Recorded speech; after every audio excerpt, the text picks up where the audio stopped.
بسم الله الرحمن الرحيم الحمد لله رب العالمين والصلاة والسلام على رسول الله قدونك بارلمانك دولة قبلات كير شبالة قولها وسيرة قولها بارلمانك دولة فدرالك قولها وسيرة قولها بارلمانك دولة قبلات كير شبالة دوبابك إيو نبضونا دا شرفت بدن ورويناها وينك سراكيش عيدمنا قلبك سيدة غيبه دا كالدوان مرشحين تأثر تمايو حلكا مدحوينها دولة قبلات كيرشابيل مدحوينها كحجانكا مرتي شرف كقيمي بدن كودان انت قوبتو كسوان وحنكو سلامة سلامة السلام السلام عليكم ورحمة الله وبركاته. بعد السلام الله يا مهد اسكاله وعن هل كان اسو استاغي ان جيدي هدي لا رالي كان نقدو برنامج سياسات كيغا هدي الله اي قرو oo fursad ii siiyeen 4 sano soo socoto dawlad goboleedka Hirshabelle inaan hogaamiyo ayaan u soo istaagay halkaan inaan ka jeediyo aniga waxa la yiraahdaa Cali Guudlaaw Xuseen waxaan ku dhashay gobolka Shabeellada Dhexe gaar ahaan degmada Mahadaay xilal kala duwan ayaan ka soo qabtay heer gobol iyo heer state madaxweyne maaliyadda gobolka Shabeellada Dhexe iyo gudoomiye ku-xigeen gobol iyo gudoomiye gobol iyo madaxweyne ku-xigeen oo hadda ku shaqeynayay maantana waxaan u taaganahay xilka madaxweynaha dawlad goboleedka Hirshabelle 4 sano soo socoto waxaan rabaa halkaan inaan ka jeediyo barnaamij siyaasadeedkayga sidaad wada ogtihiinba haddii aan la helin bulsho heshiisa oo taladeedu ay midaysan tahay lama gaarayo wax guula أبننا لقما شقي كرو سداس درتت وحن ربا إنان استيت كان هدي أنا إلهي يقوليو لقى فورو جودهان دقموين كيسة إيو قبل ديسة جودهان دبوشيسين ربا عد كسته وحكلا تباي سنة قول الله دقو سلوا هلا حلوة رأي مدة قوة النولاتو دبوشيسين تاس وحكى شقي دونه وسارد الله حل سارته iyo maamulkii gobolkaas iyo degmadaas si loo helo tala midaysan ee bulshadu ay leedahay horumarna ma imaan kariyo haddayna dadku heshiis ahayn oo ayna ceelka isla cabayn oo ayna cagaarka isla daaqayn baadidana ayna kala goobo karin wax horumar oo la gaari kara ma jiro amni lana lama sugi karo koow waxa uu amni in la helo ummaddu inay tahay ummad is ogol oo is dhowrayso oo qof waliba qofta kale ay xaq dhowrayso wanaag iyo wada noolaansho diris wanaagna ay ka dhaxeeyaan sidaa darteed waxaan u qaybi doonaa laba qaybood barnaamijka dib u heshiisiinta mid bulsho iyo mid siyaasadeed midka bulsho gogla la dhigi doonaa cid kaste wax tabanaysana waa laga qanci doonaa cid kaste ma aragtay tabasha ay ku jirto iyo cid kaste culays dareemaysana wixii hor u dhacana waa laga xal marinaa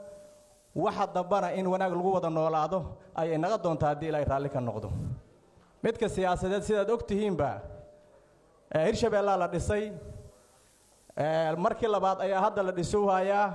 waxaa jiri karto tabasho siyaasadeed cid kaste wax tabanayso iyo cid kaste u aragto inay wax si naqdeen waa lala fadhiisanayaa waana laga qancinayaa hadii ilaahay raalli ka noqdo tabasho siyaasadeed cidii qabto wuxuu tabanayso waa la fadhiisanaynaa waana ka qancinaynaa hadii ilaahay raalli ka noqdo tabashada ay qabto baarlamaanka sharafta leh hadii aad fursad ii siisaan in aan hogaamiyo 4 sano soo socoto dawlad goboleedka Hirshabelle waxaan si qoto dheer u dhageysan doonaa cabashooyinka talooyinka iyo aragti kasta oo lagu gaari karo Hirshabelle oo taladeedu midaysan tahay nabad ku wada nool ummadda kaleentoodna nabad kula nool hadii ilaahay raalli ka noqdo qodobka labaad horumarinta amniga amni hadii aan la helin wax horumar oo la sameey kara ma jirto ummaduna nolol ma heli karto waxa asal u nolosha bani aadamka in amni la helo ma cibaadaysan kartid ma shaqaysan kartid wixii aad haysatana nabadgelyo iyo ku cuntid nabad kuma seexa kartid hadii aad nabadgelyo ayna jirin sida darteed waxaan xoojin doonaa amniga hadii ilaahay raalli ka noqdo dib u habeynta booliska booliska dowlad goboleedka Hirshabeelle sidaad ogtihiin ba ilaa hadda 600 aan noo tababaran insha Allah waxaan badi doonaa tiradiisaan badi doonaa waa tayay doonaa qalabkoodana waa u dhameystiri doonaa haddii Ilaahay raalli ka noqdo haddii la badiyo degmooyinka iyo deegaanada Hirshabeelle oo dhan la geey doonaa si ay amniga u sugaan oo ummaddu ay nabadgelyo ugu wada noolaato haddii Ilaahay raalli ka noqdo garsoorka waxaa xaqiiqa amni ma jiraayo is-aaminaadna ma jirayso haddii aan garsoor ummadda u kala cadaalad falo oo si xaqa wax ugu kala xukmiyo haddii aan la helin waxaa xaqiiqa inaan amnina la sugi karin wada noolaasha iyo maaragtay wada jirna oo jiraynin intii muwaadin Soomaaliyeed iyo muwaadin Hirshabeelle oo tabanayo cadaalad darro ama xaq uu leeyahay in la duufiyay intuu arkaayo waxaan gaarayno wanaaga ma jiraan nabadgelyana imaama karto intii hal qof ay tabanayso cadaalad darro markii waxay ku jiiftaa in xaqeedii mid qof khayrkeeda oo haysto sida darteed nabadgelyo imaama karto xoog doonto iyo ciidanood isu keentana inta xaq darro meesha taalo amba cadaalad darro la tabanayo wax nabadgelyaha la gaari kara ma jirto sida darteed garsoor lagu soo xulay aqoontiisa lagu soo xulay hufnaantiisa lagu soo xulay experience-giisa iyo khibradiisa ayaa ka howlgeli doono guud ahaan Hirshabeelle waana lala xisaabtami doonaa sida ay wax u maamulayaan iyo sida ummadda u kala cadli falayaan haddii Ilaahay raalli ka noqdo nabadgelyada la dagaalanka nimanka nabadiidka guud ahaan dalka Soomaaliya dhibka ay ku hayaan wad ogtihiin nabadiidku gaar ahaan Hirshabeelle mashaariic badan taagan oo loogu talagalay ummadan in looga faa'iideeyo oo dhinac waliba leh waxay u taagan tahay nabadgelyo la'aan sida darteed waa inaan xoogayna iyo maaragtay maskaxdayna aan u midaynaa si deegaanada Hirshabeelle guud ahaan nabad looga dhigi lahay si horumar loo gaaro mashaariicda badan ee hakisanna ay loo howlgeli lahayd haddii Ilaahay raalli ka noqdo isu furka deegaanada kala xiran ee dowlad goboleedka Hirshabeelle waxaad ogtihiin degmooyin badan oo Hirshabeelle ah inay kala xiran yihiin isu socodkii bulshada guud ahaan oo kala xaniban yahay sida Mahada iyo Jalalaq iyo Buulo Burto iyo Beledweyne gaar ahaan waxaad ogtihiin Buulo Burto iyo Jalalaq dhibaatada ka jirta muddada dheer ay go'doonsanaayeen wax adeeg bulshada waa laga fuli waayay wax ma aragtay dhaqdhaqaaqa kama jiraan sababtuna waa amni darro go'doom ay ku jiraan horumarna haddii aan isu socod oo una jirin marna ma imaan kariyo wax horumara sida darteed aan xoogayna isugu geyno inaan wadooyinkaas furno ummadaasna ay hesho dhaqdhaqaaq ay si nabadgelyo howlahooda guud ay ku qabsadaan xoogayna isugu gey doonaa maskaxdayna isugu gey doonaa si ummadaas wadooyinka loogu furi lahay nabadgelyana ay ugu noolaato haddii Ilaahay raalli ka noqdo baarlamaanka sharafta leh aad iyo aad u mahadsantihiin waxaan rabaa inaan ka hadlo kobcinta dhaqaalaha haddii ummaddu aynan dhaqaalo ku filan ayna haysan nabadgelyo ma jirayso wax badan oo culaysayna la kulmaysaa noloshuna wax badan ka adkaanaya haddii aan la helin dhaqaalo sida darteed shaqo abuur in loo suubiyo ummadda ku nool dowlad goboleedka Hirshabeelle sidaad ogtihiinba shaqo abuurku wuxuu qayb ka yahay nabadgelyada dad badan oo dhalinyaro ayaa la duufiyay oo ku biiray kooxaha nabadiidka dhaqaale darro awgood iyo shaqo la'aan dad badan oo qaali nugu oo dhalinyaro wax bartay oo aqoon lahaa badaha ku daatay shaqo la'aan ayayna ugu daateen sida darteed waxaan abuuri doonaa shaqo abuur ayaa loo sameey doonaa dadka aqoonta leh dadka aan aqoonta lahayn xirfad ayaa loo sameey doonaa ay ku shaqeystaan haddii Ilaahay raalli ka noqdo dhismaha wadooyinka waxay qayb ka yihiin kobaca dhaqaalaha waad ogtihiin 30 sano la soo dhaafay wadooyinku wax dayactir ma helin wayna baabaasan yihiin haddii Ilaahay raalli ka noqdo sida wadooyinkaas mashaariic waaweyn loogu heli lahay ayaan ka shaqay doonaa sida wadada dheer isku xirto gobolada dhexe iyo xamar oo baabaasan ad ogtihiin insha Allah waxayna qayb ka noqon doontaa bulshadu waxyaalaha ay ka faa'iideyso dadka beeralayda say u qaataan tacabkooda ay u qaataan magaalooyinka si fududna ay ku geystaan laakiin haddii wadada ay baabaasan tahay oo saacado badan qaadahayso waxa dhici karta qoftii qudaar qaadatay in wadada baawurka in la galo oo uga baabao ayaa dhacda sidaan horeba u aragnay sida darteed xoogayna waxaan isugu geey doonaa sidaan wadooyinkaas ugu furi lahayn dib u dhisna loogu sameey lahay haddii ilaahay raalli ka noqdo dhismaha garoomanka wadogtiin garoomanka ugu waaweyn ee dowlad goboleedka Hirshabeelle sida Beledweyne iyo Jowhar dhibaatada ugu badan waxay naga haysataa Beledweyne oo kaleentood maanta haddii roobdo waxa dhici karto inuu bilooyin xiraado baahi badan loo qabo qof xanuunsan karto waxa dhici karto inay ma aragtay fududaa weyso hooyo Soomaaliyeed inay umusho ay fududaa weyso in qof xanuun ay ma aragtay la soo dirso haddii bila ay xiraadaan garoonka oo bila xiraado maxaad mali kartiin xanuunka iyo dhibaatada ka imaan karto wadadin ay dheer tahay oo dhowr boqol kiiloomitir ay tahay oo ay baaba'san tahay sidaa darteed xoogayna waxaan isugu geey doonaa sidaan garoonkaas Beledweyne oo u noqon lahay mid asoo roobku da'aya diyaaraduhu ay ka degtaan haddii ilaahay raalli ka noqdo sidoo kaleentood way weynta magaalada Beledweyne waxaan ka shaqay doonaa in laga helo garoon kaleentood asagana oo ay ka degaan diyaaradahan asaga haddii ilaahay raalli ka noqdo asigana wax baan ka qabaynaa mid kale inaan bilownana waa ka shaqaynaa aasno si waqtiga dhow iyo midka fogba loogu nacfiyo haddii ilaahay raalli ka noqdo midaynta canshuuraha waxaad ogtihiin ma suura gelin 4 sano la soo dhaafay in la mideeyo dhaqaalaha ama canshuuraha dowlad goboleedka Hirshabeelle waa lagama maarmaan in la helo dhaqaale midaysan si loo ilaaliyo qaabka ay ku soo galeen iyo qaabka ay ku baxayaan suuragal ma ahan muwaadin Soomaaliyeed canshuur laga qaaday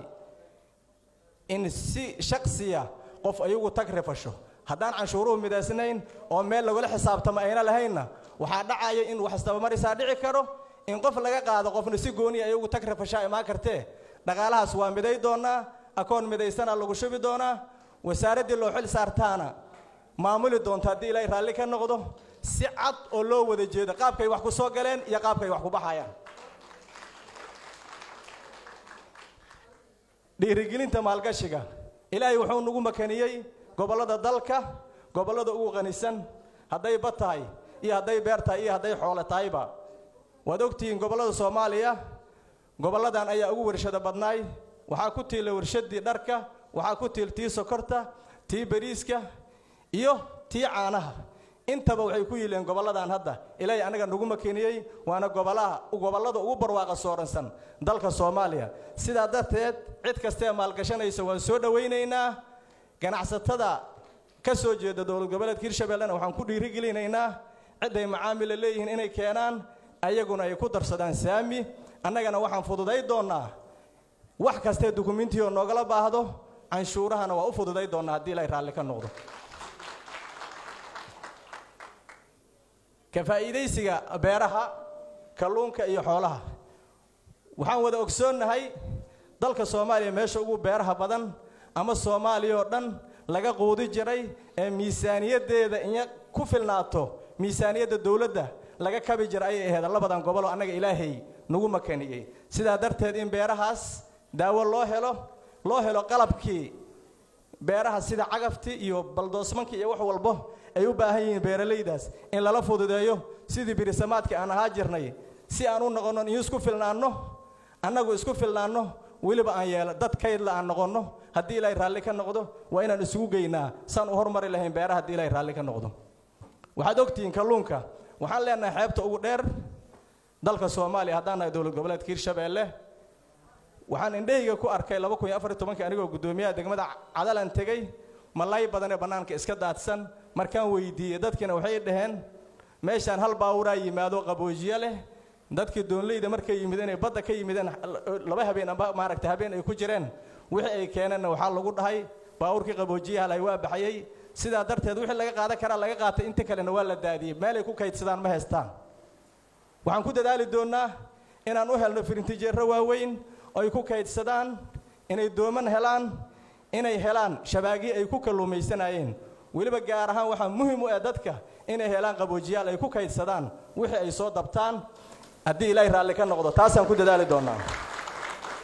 xoolaha waad ogtiin gobolada dalka Soomaaliya gobolada ugu xoolaha badan waa labadan gobol in la dhiirigeliyo ay helaan daawooyinka si talaalka iyo wax walba ay u baahan yihiin garab ayaan ku sii doonaa haddii ilaahay raalli ka noqdo waana la fududay doonaa wax kasta ay nooga baahato xoololeyda haddii ilaahay raalli ka noqdo la dagaalanka musuqmaasuqa dowlad wanaag haddii aan la helin oo meesha laga dareemayo wax isdabamaris bulshaduna kalsooni ma helayso oo maamulkeeda kuma kalsoonaa karto haddii ilaahay raalli ka noqdo waxaan la dagaalami doonaa musuqmaasuqa wuxuu la dagaalaa musuqmaasuqa dowladnimada iyo kalsoonida wuxuu uga adag yahay dowladnimada sida biyaha dabka uga adag yihiin oo dowladnimada musuqmaasuqa uga adag yahay sida darteed waa la dagaali doonaa haddii ilaahay raalli ka noqdo adeega bulshada horumarinta iyo tayeynta waxbarashada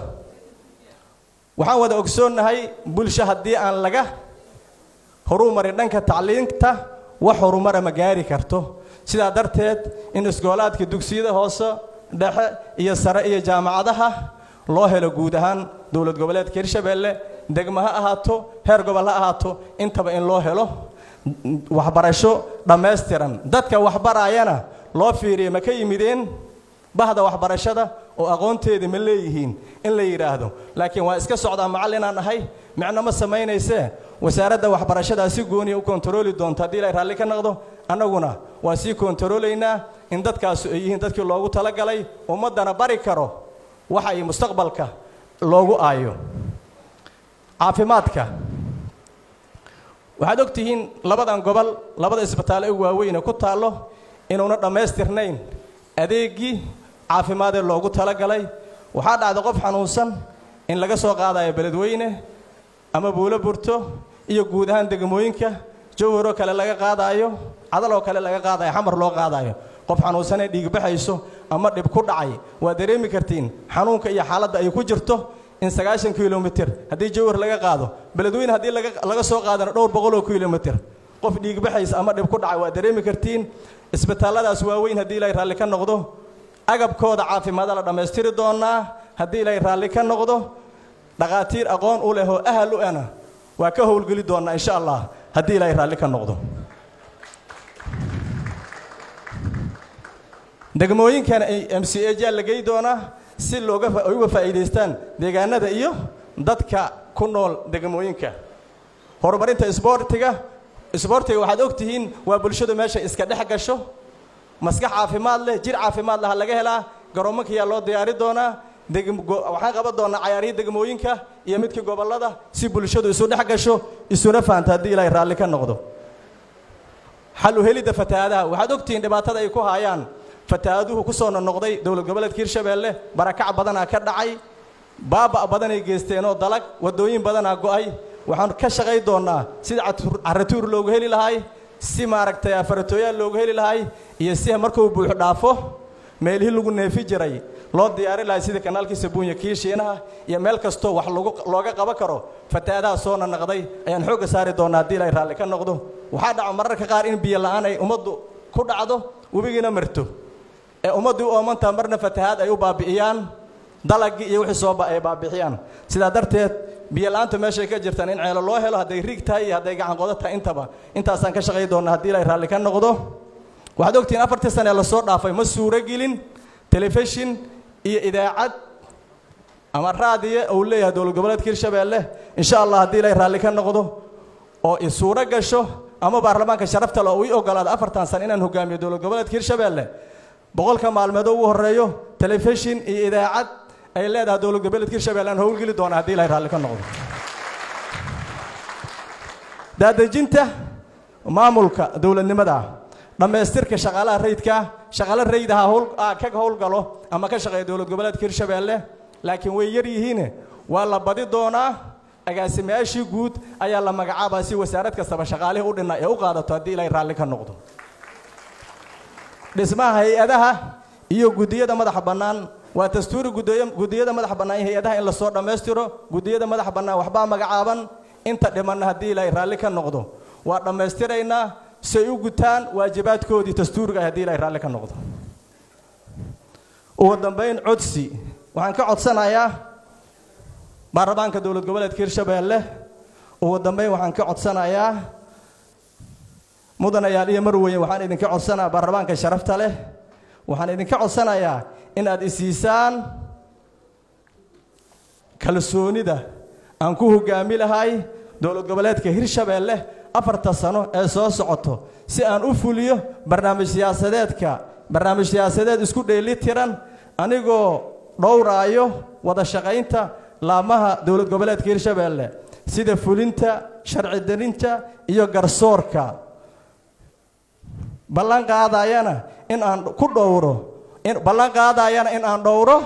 بارلمان كشرفت له حقوق ديسة سيد قنوين كيسة إيو عافمات كيسة إيو حسانات ديسة تستوريقا هدي إلى إرالي كان نقضو بارلمان كشرفت له وحان كعود سنة إن أدسيسين كالسوني أفرت سنة صوص عطو أنكوه قامل هاي دولة قبلات هيرشبيله كنا فولي لهاي برنامج سياسات كان هل كان كسو جدي إذن كوم هاتسن نبضونا دا يدوبب كدغن كه هدف لهايين هدف كودين واجارين وحي صوحوا لين أنا أقول ما هاد علينا وحي صوحوا لين بارلمان ضلني يرأى أقول يهنا حقيقة وحنا لا واتكو أمانتين وأنكم هاتسنتين سيد هذا الصوح وشين بارلمان كاس قيمة قبلا وحنا جارتين هدف كيني بارلمان كشرفت له إذن كنا واحد جارتين هيك سجيني هدف كيني مد كمدة أو واحد نقطتين بارلمان كي لبعض دولة قبلتك هيرشبيله أنا جانا واحد إذن كعد سنة يا سيانو جار هدف كأن له أفرت سنة صوص عطو إن العد كينا إسيسين وحنا هادونا صاحب إذن ده ودي لا يرال كان نقول هذه عادة ما تسنتي